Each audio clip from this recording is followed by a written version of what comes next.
Okay guys, today magme-major mechanic tayo ng ating sakyan. Sa BMW 540i 1997 model. So kasi matagal na siyang hindi na engine plus, almost 25 years na. So yan ang first step natin ngayon, engine plus natin. Dito yung ating gamit.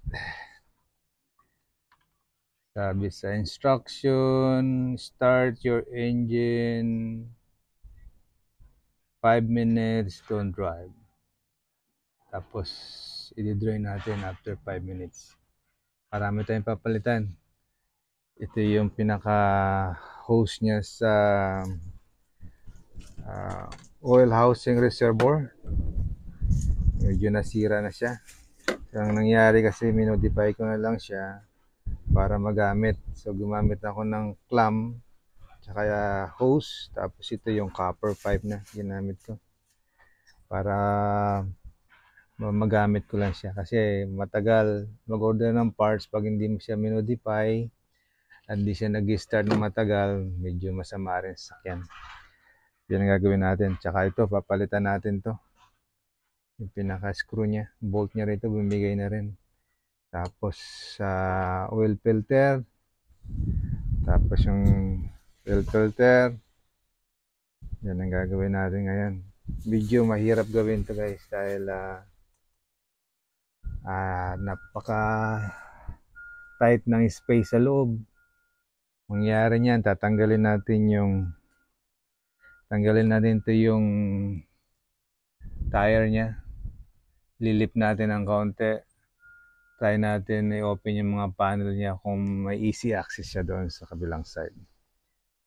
Tapos ang gagawin natin, buksan natin to.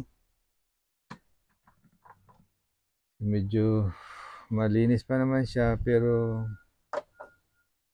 the best na engine plus natin para mas maganda yung takbo niya.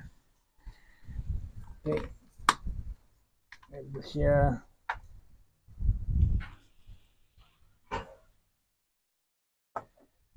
Okay, lalagay natin sa makina.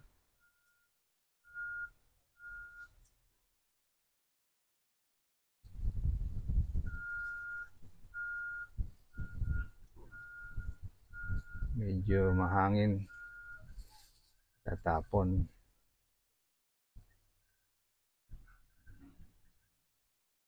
Tapos start natin ng 5 minutes. 5 minutes lang siya, tapos stop engine, palamigin na konti. Tapos i-drain natin yung oil. Okay. Takpan natin.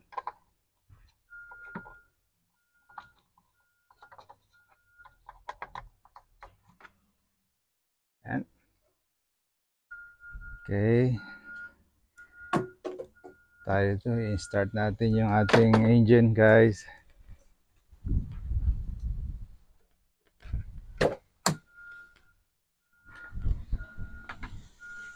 So may sa mga sakyan may procedure na bago mo siya i-start, kailan on mo muna siya ng ignition niya.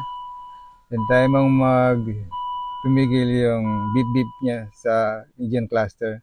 Then bago mo i-start.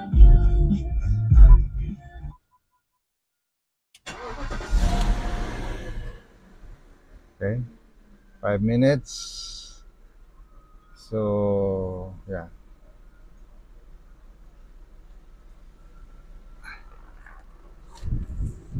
Five minutes siya, tapos na may stop natin. I-drain natin yun. Bali, 8 cylinder siya guys, mabilis. Mabilis tong sakyan na to. Kaya ayaw ko siyang ibenta. Dahil nag-iisa lang to sa island of Guam na ganitong sakyan. So, okay guys, see you in the next video. Time natin siya ng 5 minutes para ma-drain lahat yung mga residue niya sa engine bay. Okay.